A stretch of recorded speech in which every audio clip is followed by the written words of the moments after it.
Hayat da hep akşam oluyor. Nasipsiz kıştan mı, yağmurdan mı, yoksa aşktan mı? Ağladıkça, ağladıkça dağlarımız yeşerecek, göreceksin. Ağladıkça,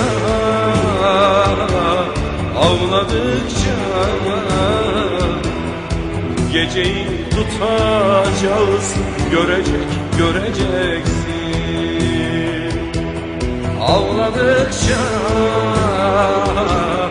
ağladıkça dağlarımız yeşerecek, göreceksin.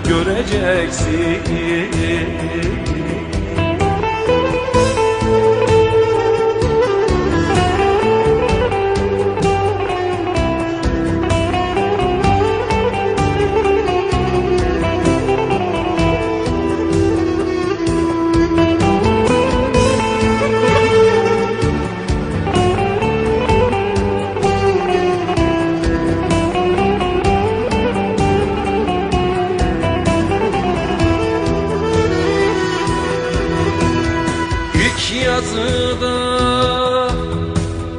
bitti telaşım, alnımda hep kavga duruyor. Vakitsiz hırstan mı,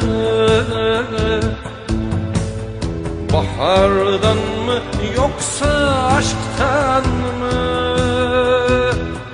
Ağladıkça, ağladıkça bozkırlar yeşerecek, göreceksin. Ağladıkça, ağladıkça güneşi tutacağız, göreceksin. Ağladıkça, ağladıkça güneşi tutacağız, göreceksin. Ağladıkça, ağladıkça dağlarımız yeşerecek, göreceksin. Allah